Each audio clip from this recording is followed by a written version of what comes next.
Órale, muchachos. So, something a bit different. Today, it's that time of year again, Halloween, or as they say in Mexico, El Día de los Muertos, the Day of the Dead. So we've got a story for you, a Mexican folk story, a figure from Mexican folklore called La Llorona that is popular at this time of year. La Llorona, or the Weeping Woman. Vámonos.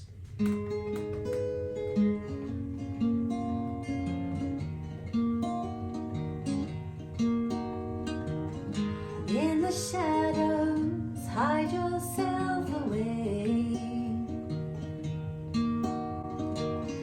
It's a full moon, she's hunting out her prey.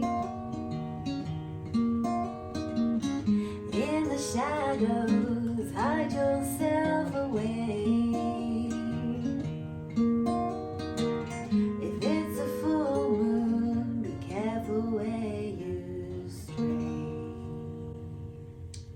Many years ago, in the state of Oaxaca in Mexico, there lived a young girl. Her name was Maria. She lived alone with her mother, her elderly mother, in a little mud brick house on the outskirts of a tiny village in a very remote rural area. Now, Maria's father had gone away to the USA many years ago to earn a few more pesos, but he had never come home. So Maria and her mother, they lived alone. Now, once a week, Maria's uncle would come by on his donkey and he would bring some food, some tortillas, some beans, what have you. But they had very little. They were very, very poor. Now, one day, Maria and her mother had an argument. Maria was getting to that age now where she was starting to, be a bit more independent-minded and was getting a little bit feisty. And they'd gotten into a terrible argument, and Maria, she had said some really unkind words to her mother that had really hurt her feelings. And Maria's mother said, "Maria, you must respect your elders. You say unkind words to your mother. You must respect your elders, and you must respect your gods, which made you." "No me importa, mama," said Maria. "I hate you, and to hell with your stupid Indian gods. I hate them and you." And she stormed out of the house and down to the river. You see, Maria and her mother were mestizos. They had mixed blood, indigenous blood. So in a little altar at the corner of the room, in a little alcove, were maybe some objects a bit like this, and then the obligatory picture of the Virgin Mary and baby Jesus, blue-eyed and blonde-haired Catholic Jesus, and some pictures of dead relatives. But then also on that altar were some idols, little clay icons of strange Pre-Columbian gods of their ancestors, with names like the feathered serpent and the rain dwarf and the smoking mirror, things like that. Now, today was the Day of the Dead, the start of the festival, Día de los Muertos. So Maria's mother had lit a little candle for the pictures of dead relatives and these icons and the baby Jesus. Meanwhile, Maria was down by the river, and she was scowling, and she was poking a dead lizard with a stick and looking at the surface of the water of the river. And hours passed. The sun slowly set. It was getting dark and cold, and the full moon was starting to rise. Maria was getting hungry. Time to go home. So Maria made her way up the little pathway from the river up to the front door of her house, and the light was spilling out onto the dirt outside, and there was a little donkey tied up outside the house. Surely Maria's uncle had come for his weekly visit. And sure enough, as Maria got closer to the house, she could smell the smell of beans cooking and tortillas. Oh, it was delicious. She went inside and ate her meal in silence that evening as it grew darker and Maria's mother and her uncle talked quietly of this and that, local gossip, until it was time to go home. Ten cuidado, said Maria's mother. Be careful, she said to Maria's uncle. Don't go home by the river. It's dark, the full moon is out, it's the festival of the dead. La Llorona, the weeping woman, may be stalking the river. Now, in Mexican folklore, La Llorona is a ghost, a woman in white, normally a wedding dress, and she travels along the creek beds, haunting the riverways and waterways of Oaxaca and Chiapas, looking for victims to lure down to a watery death. Now, there are many different stories about the origin of La Llorona. Some say she was a bride that was left at the altar, jilted, and drowned herself in sorrow. Others say that her husband was cheating on her, and in rage and despair when she found out, she drowned their children, their little children, stuffed them into a sack. No, Mama, I love you. Shut up, Cállate. Stuffed them in a sack, threw them into a river, drowned her own children. And for this sin, this crime, she was cursed to ever travel along the riverbed, looking for fresh victims, whether naughty children or adulterers or sinners or thieves. But every year, on El Día de los Muertos, this time of year, she could leave the river and head into the village to find new victims, but she could only move in the moonlight. She could move where the moonlight was, nowhere else. That was the extent of her power. So say the storytellers in the old folk tales. Don't be ridiculous, said Maria's mother. You are too superstitious, said Maria's uncle to her mother. But he took the long way home anyway by the road. He didn't go along the riverbank, heeding his sister's advice. So that just left Maria and her mother, who said goodnight and went to bed. And that just left Maria on her own in the main room of that little house. It was dark now, and the idols of the old gods were on the altar, flickering in the candlelight. They seemed to be moving, almost dancing, coming alive in the firelight. Were they watching her? Maria didn't believe in these superstitious things, much like her uncle. She got up and blew out the candle. But that made things much worse, because now Maria was alone in the dark, with the silvery moonlight like fingers coming through all the little holes in the mud brick walls of the house and through the window and through the tops, reaching into the gloomy dark of the house. Suddenly, Maria began to get very afraid.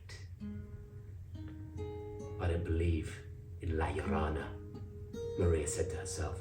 That's just a story to scare children. I'm not a little girl anymore, she said to herself.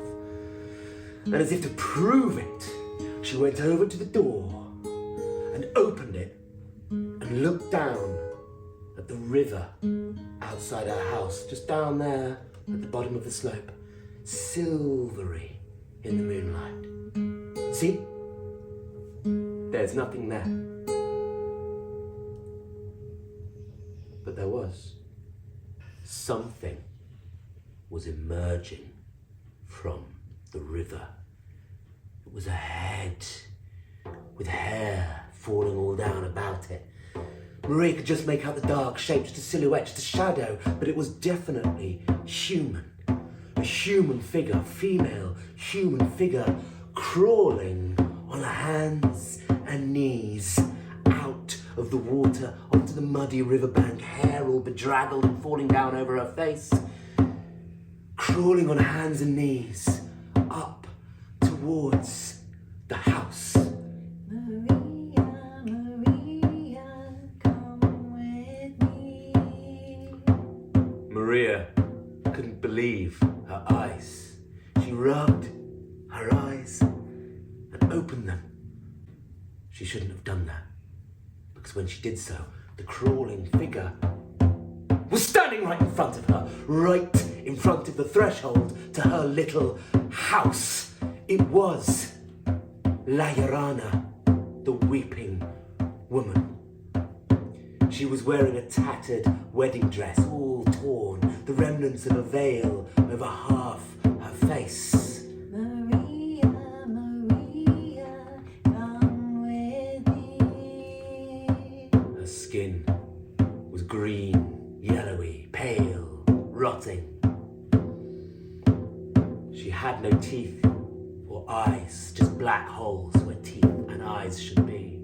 Maria, Maria, come with me.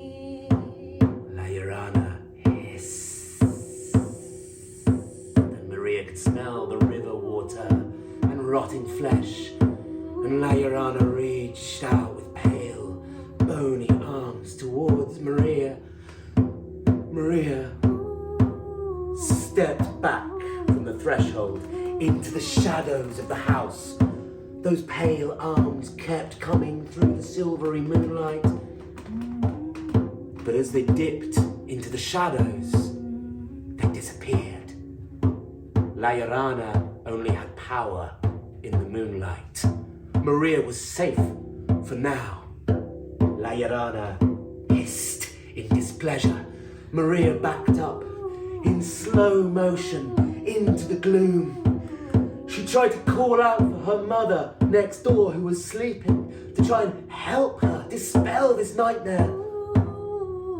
But no sound came out of her mouth, and she moved slowly back into the shadows. But the moon was tracking across the sky, and the moonlight was slowly moving across the mud floor of her little house. The room was filling up with silvery light like water, and with it came La Llorona and the smell of riverbeds and death, and that death rattle coming out of her throat, arms outstretched towards Maria, who squeezed into the tiny little corner of shadow that still remained in the corner of the house.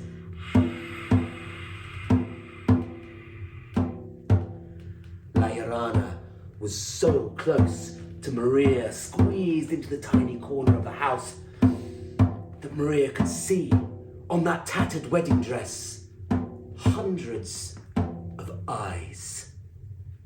Hundreds of eyeballs, little, living, blinking children's eyes. The eyes of her victims, blinking at Maria. Then Maria did something she should not have done. She blinked. Her own eyeballs leapt out of her head onto the floor, then they grew legs and scuttled along the floor and up onto La Llorona's wedding dress, and they fixed themselves into that dress and blinked back at Maria. Her own eyes and her own head was eyeless. She was blind. She screamed, but again no noise came out. Screamed noiselessly. She flailed her arms around, deaf and dumb and blind, and one of her hands dipped into the moonlight. That was all La Llorona needed. Her bony hand seized Maria's and dragged her into the moonlight.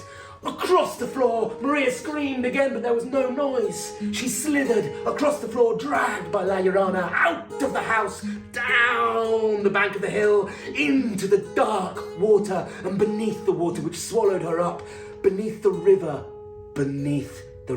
into the other world, the dark Mexican underworld, where the old gods with names like Quetzalcoatl and Tlaloc and Kukulkan, they still dwelt, and they were angry at having been forgotten, and they were slowly devouring all those little human souls for all eternity.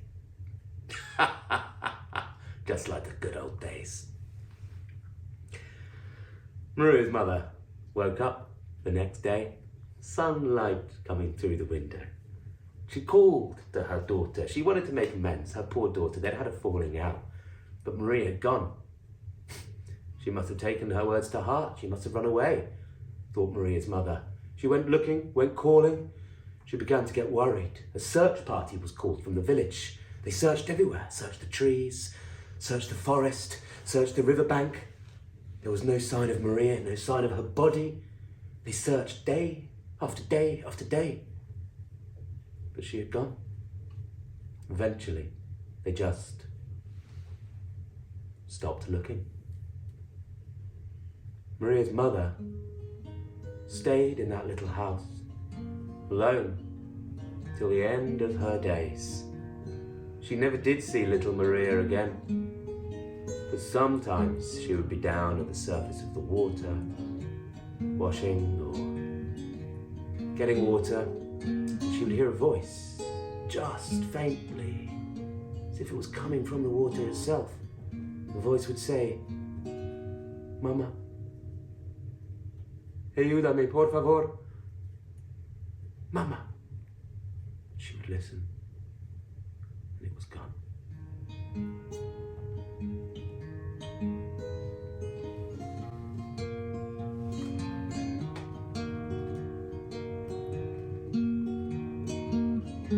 In the shadows, hide yourself away.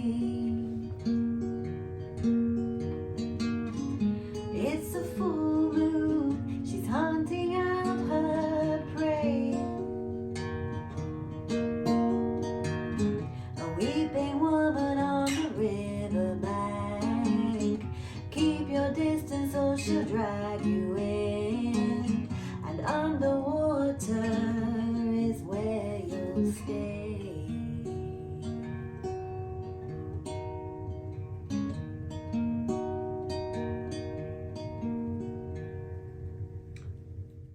So, the story of the weeping woman there, La Llorona, a folk story from Mexico. So, just a little bit about that story and about the figure of La Llorona and a little bit about the Day of the Dead more generally and some of the similarities and comparisons with Halloween in this part of the world. So that story I just told, Tamsin and I told last night at a live storytelling show for Halloween at the Stroud Brewery Tap Room in southwest England. I know some of you viewers came to see that show, so thank you very much. Thank you particularly, a shout out to John, who gave this gift to Tamsin, Damascus steel chopper. So really grateful to receive that from you, John. It's quite a traditional thing to give a storyteller a gift instead of, money. Money's so boring, isn't it? Skill swap instead. So we will be doing more live storytelling shows at Stroud Brewery Tap Room. So we will advertise those probably here on YouTube, but also on our Instagram page, The Folk Bus. So if any of you guys have a venue, either in the UK or elsewhere in the world, then do please write to us and invite us to come and tell some stories. And if you want to support this channel and what we do, then give this video a like and a subscribe and all those usual things. You can even follow us on Patreon. So, La Llorona, really interesting figure from Mexican folklore. The first mention of La Llorona is from about the 1500s, so quite a long time ago, but crucially after colonization, after the Spanish arrived in Mexico, and so many things change.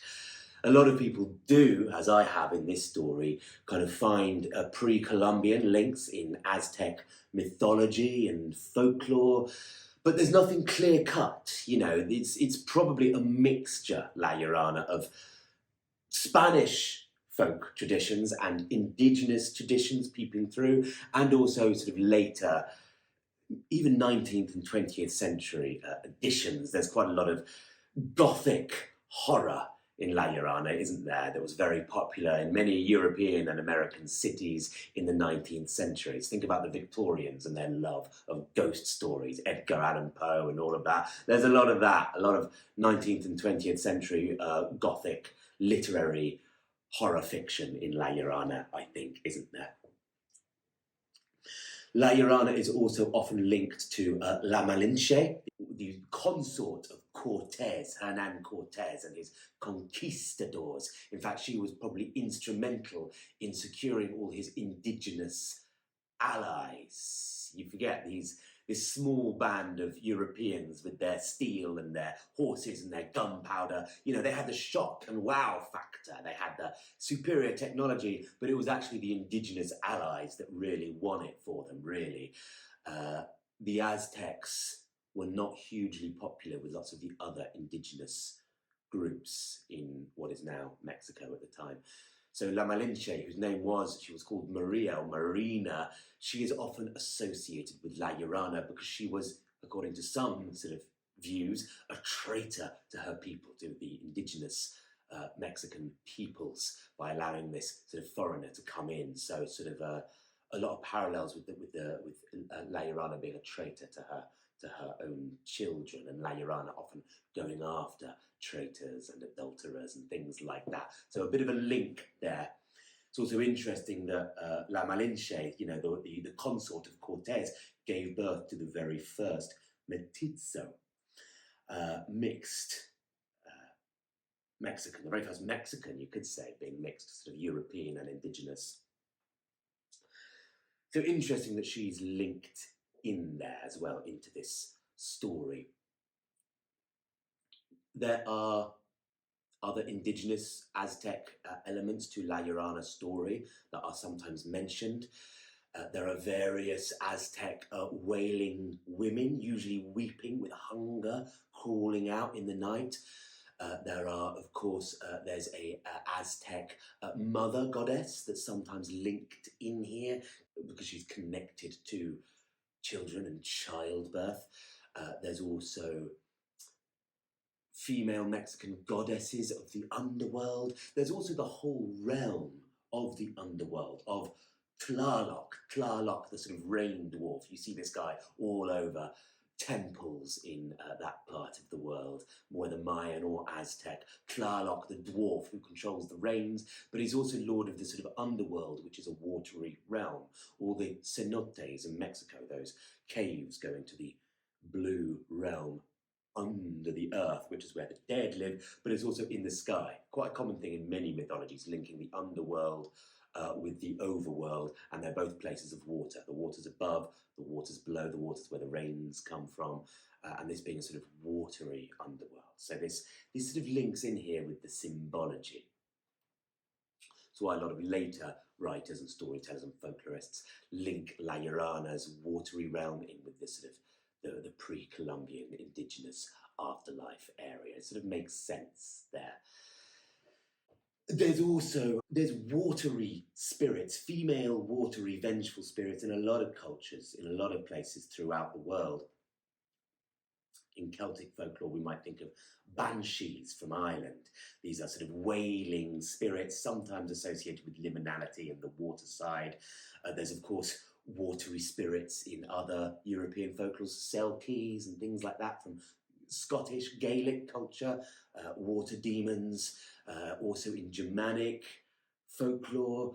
There's nixies, these water spirits. A lot of this might be to do with keeping children away from dangerous water. There's an element to that.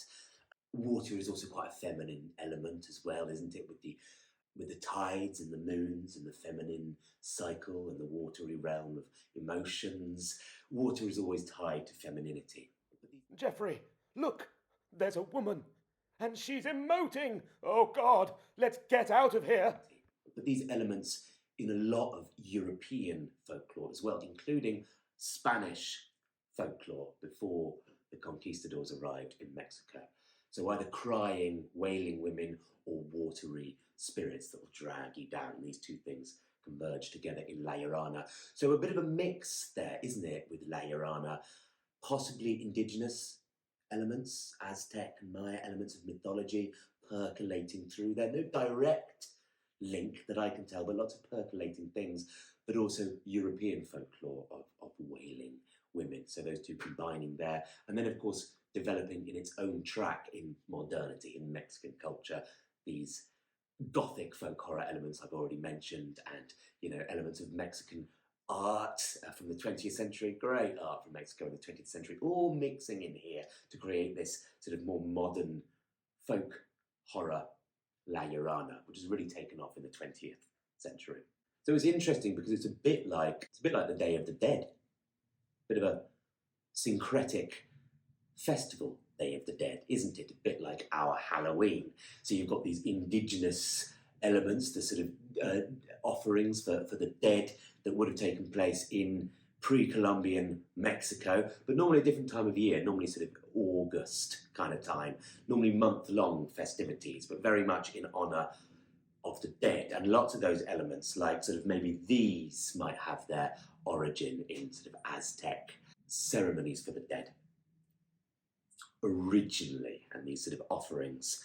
But then, of course, the Catholics come in and they move that Indigenous Day onto their day, their All Souls Day and All Saints Day, which is November the 1st and November the 2nd. And then, of course, these more modern elements come in from the 20th century, like I've already said, just like with La Llorona, same thing's happening with Day of the Dead. So it's interesting, isn't it? Because now I'm seeing more Mexican-themed Dia de los Muertos stuff in our Halloween traditions in the rest of the world now. It's like everything culturally, because of globalization, is merging together. Like when I was a kid, I remember the first sort of American Halloween things encroaching in our November the 5th bonfire night celebrations at around this time of year. Done a video on that if you want to know more about the November the 5th celebrations in this country. But a similar thing going on. The story of Halloween is interesting because there's All Souls Day and All Saints Day. All Saints Day seems to have been modelled on the Roman festival for warding away vengeful spirits or hungry spectres, Lemuria. So there was a Christian day put on top of that in the 7th century. And then there's All Souls Day as well, which was moved to November the 1st, along with All Saints Day, for sort of ecclesiastical reasons, but is also possibly to sort of co-opt the earlier seasonal day in Northern Europe for the pastoral peoples of Northern Europe, whether this is in Northern France or in Britain or in Celtic-speaking regions of Scotland and Ireland, where it was, of course, Samhain, the fire festival day. So funny that the church moves it onto this November date, which is when the Celtic festival day was as well. Possibly a co-option, possibly just coincidence. There's different academic views on this, probably not a coincidence. And then this Catholic November the 1st, All Souls Day, goes over to the New World, and then another indigenous Day of the Dead festival is also moved onto that date. All this sort of gravitational pull towards November the 1st, because it feels like the beginning of winter.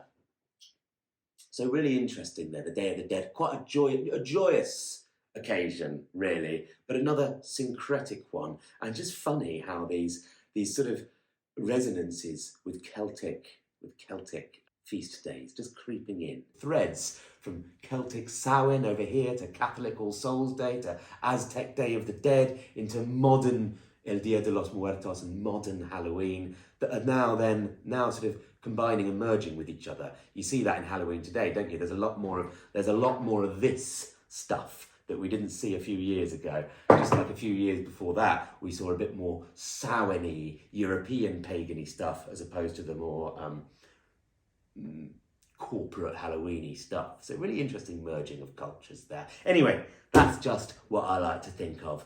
See you next time, my friends. Goodbye.